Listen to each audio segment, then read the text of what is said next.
Hi guys, this is Vidhi from Pratima Education and we are here again to help you with one of the difficult topic of economics, that is limitations of our Indian tax structures.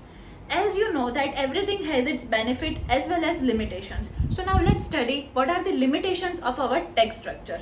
So the very first point is insufficient tax revenue. Despite of collecting huge amount of tax from the public, the question commonly arises is that why there is insufficient revenue. Government इतना tax ले रही है तो भी कम कैसे पड़ रहा है? तो रीजन ये है कि जो हमारा कंट्रीब्यूशन होता है ना जीडीपी में या नेशनल इनकम में हमारे टैक्स रेट का, वो दूसरे कंट्रीज की कंपैरिजन में काफी हद तक कम है. हम कितना कंट्रीब्यूट कर रहे हैं? लेटेस्ट सर्वे के अकॉर्डिंग 16.4% हमने जीडीपी में कंट्रीब्यूट किया इंडिया ने. हालांकि दूसरे कंट्रीज कितना कर रहे हैं? फ्रांस ने 39%, स्वीडन ने 41 और जर्मनी ने 35, विच इज ऑलमोस्ट हाफ. ठीक है, तो ये बहुत ज्यादा एक लिमिटेशन हो गया टैक्स स्ट्रक्चर का. Next is regressive tax structure. What is regressive tax structure? तो इसमें ये होता है कि जैसे ही आपकी इनकम बढ़ रही है आप इन्वेस्टमेंट करना शुरू कर दोगे. जितना ज्यादा आप इन्वेस्टमेंट कर रहे हो उतना कम आपको टैक्स पे करना पड़ेगा, कंसेशनल डिस्काउंट मिल जाएगा. तो एक चीज सोचो कि ज्यादा से ज्यादा इन्वेस्टमेंट कौन करेगा? मिडिल मैन करेगा, गरीब करेगा या अमीर करेगा? आंसर है रिच पीपल. तो अभी रिच पीपल इन्वेस्टमेंट करके टैक्स पे डिस्काउंट लेते जा रहे हैं और पुअर और मिडिल क्लास पीपल की इनकम स्टेबल रहती है तो उनको तो वही रेट पे करना पड़ता है टैक्स का. Here is your answer. Rich tax payer enjoy tax incentives by investing huge amount और मिडिल क्लास तो वही के वही रह गए. तो ये एक लिमिटेशन है हमारे टैक्स स्ट्रक्चर का. You can have a look.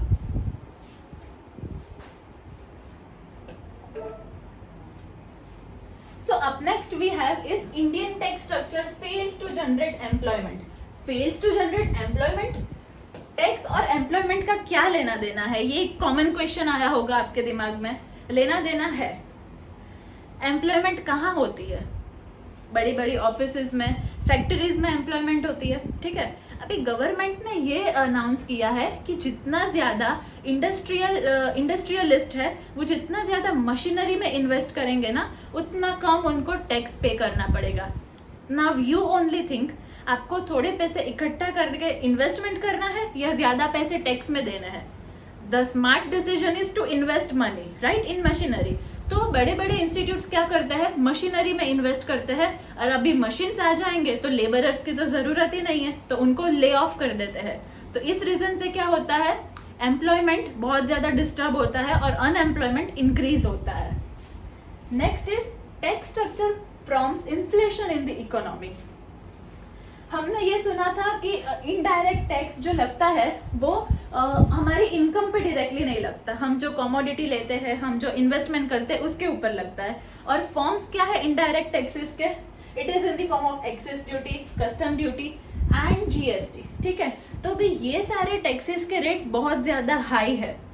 तो इस हिसाब से क्या हो सकता है? आप ही अगर इमेजिन करो कि जो भी गुड आपकी फैक्ट्री से निकल के जा रहे हैं उस पर बहुत ज़्यादा एक्सेस ड्यूटी लग रहा है तो आप वो चीज़ अपनी सेलिंग प्राइस में इंक्लूड करोगे ना. जो चीज़ 10 रुपये में बन के आ रही है उस पर अगर 20 रुपये एक्सेस ड्यूटी लग रहा है तो इन टोटल प्रॉफिट मिला के उसकी 40 अमाउंट होनी चाहिए.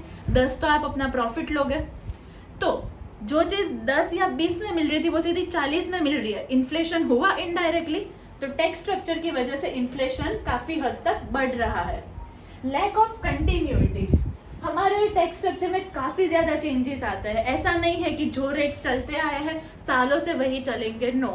तो इसमें लोगों को पता नहीं चलता कि वो अपनी टैक्स प्लानिंग कैसे करें. और लास्ट में जब पता नहीं चलता, फंड्स नहीं होते, तो वो लोग क्या करते हैं?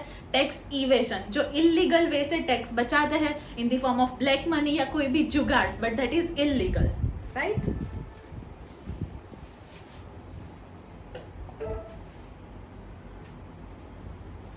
So lastly we have a narrow base of indirect tax. जो हमारा टैक्स स्ट्रक्चर है ना उसका बेस काफी हद तक नैरो है. हम उसमें नई चीजें ऐड नहीं कर सकते. वो रिजिड, इनफ्लेक्सिबल और नैरो बेस कंटेन करता है. और lastly high degree of tax evasion. जैसे हमने पहले डिस्कस किया कि चेंजेस आते रहते हैं टैक्स की रेट में और मिडिल क्लास मैन सबसे ज्यादा इकोनॉमी में जो पिसता है ना वो मिडिल क्लास मैन है क्योंकि पुअर को तो इंसेंटिव्स मिल ही रहे, बेनिफिट्स मिल रहे हैं और रिच लोगों को तो कोई इनकम की प्रॉब्लम नहीं है, बट सबसे ज़्यादा कौन पिसता है? मिडिल मैन, जो मिडिल क्लास लोग होते हैं वो। अभी वो लोग अपना प्रॉपर टैक्स प्लानिंग नहीं कर पाते हैं, इनकम्स नहीं होती, तो उससे क्या होता है, वो लोग ऐसी कोशिश करते हैं कि इलीगल वे से अपना टैक्स बचा सके। That is what tax evasion, जो काफ़ी ज़्यादा इलीगल और प्यूनिटिव एक्शंस लिए जाते हैं उसके खिलाफ। So this was the end of the limitations.